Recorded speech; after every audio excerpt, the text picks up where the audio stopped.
End of the monarchy.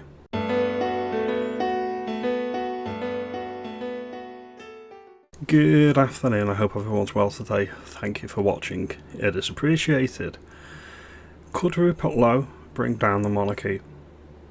I think it's a distinct possibility. I think it could happen if Restore Britain ever gets in. And I want to bring up a few bits and pieces in the video, so stay tuned. The way I've always seen it is, the monarchy isn't ceremonial. It is powerful, but it's powerful behind the scenes. You've got two versions of power, and they're always in conflict and they're always competing. You've got old money and old power, monarchies and inherited wealth. And you've got new money and you've got new power, which is your elected politicians. The old money and the old power delegated their political leverage and power to the elected, but they're still very influential behind the scenes, and they still pull some, if not all of the strings, up outside of the realm of politics. That is my view, but it is curtailed and constrained by elected politicians. So when we get people like Andrew Mountbatten-Windsor and Mandelson implicated in the Mandelson files, I'm not shocked, I'm not surprised, I'm not naive. And I'd go as far as to say, if they're implicated, most people are implicated. It's probably very much like that John Leslie and Ulrika Johnson story from way back when. Everybody knew about it. Everybody knows about it. If you're in the know, it's an open secret. That's my view. Your mileage, as always, may vary. But I'm also a fan of transparency in government, and that is what I would do if I was ever elected. I would make it completely transparent. Not national security issues, where you've got like the President of America telling you you need to do this or you need to support us here. That's another matter. However, the lobbying and the shady deals, like whatever Red Ed Miliband signed us up to with the Chinese Communist Party, would be full disclosure. I'd say, listen, the chinks that are looking to lean on us in X, Y and Z, and I would put that out to the public, and I would say, no, that's not going to happen. Anyway, back to Epstein, and back to redacted files in general in government. Rupert Low put this out recently.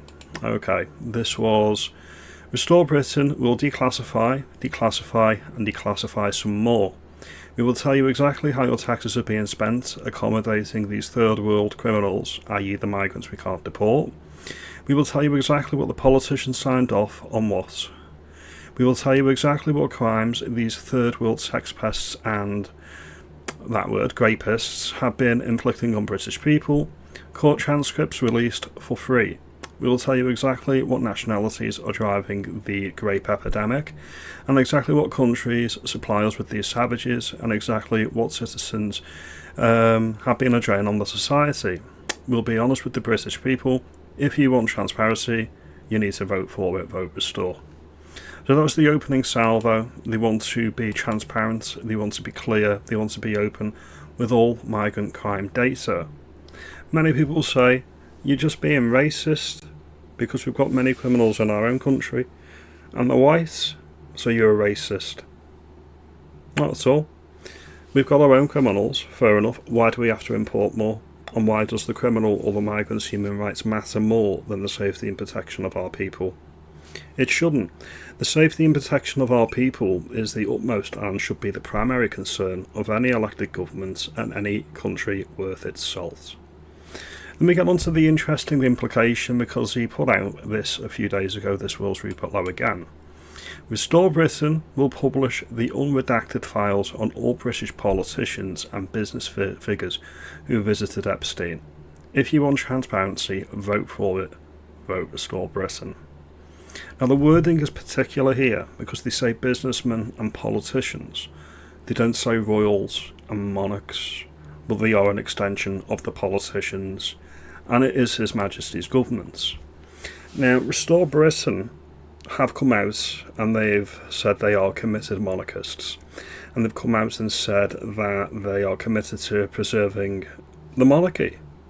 A lot of people may agree, a lot of people may disagree, but as part of Restore Britain, you do have the option to become a member of the well, club. It's ironic we've got a Charles III on the throne now, and Cromwell run into a spot of difficulty with a previous King Charles. If they do the full release of the Epstein files, would you want them to implicate the royals if the royals have implicated themselves? Me personally, I would say yes. Full disclosure is needed. Anybody in a position of authority or power needs to be exposed. And as always, what's good for the goose is good for the gander. If HMRC, Inland Revenue, the Job Centre can look at your bank accounts and say, well, if you've got nothing to fear, if you've got nothing to hide. Well, that goes for every single person in an elected or unelected position of power. If you've got nothing to fear, you've got nothing to hide. Or you've got nothing to hide if you've got nothing to fear. Either way. So that's the thing, that's the issue here. Would you want them to topple the monarchy? Now, I've had a back and forth with some people online about this, and they said, well, it might be very isolated, it may be very, very specific, it may not topple the monarchy per se, it may topple the current king that we've got, and it may be a bloodless revolution, there may be a redefining of what it means to be a monarchy in Britain in the 21st century, we may get more power, we may get more constitutional say, we may get it curtailed and we become a purely ceremonial monarchy. Everything is up in the air, everything is for debate, and everything is up for grabs. Comment below, do you agree with Rupert Low there should be a full disclosure on migrant crime data and a full disclosure on the Epstein files, and if it topples the monarchy, so be it? Do you agree it could topple Charles? Do you think it would be isolated to Charles? Do you think the royal family still have a function in 21st century Britain? All opinions are valid.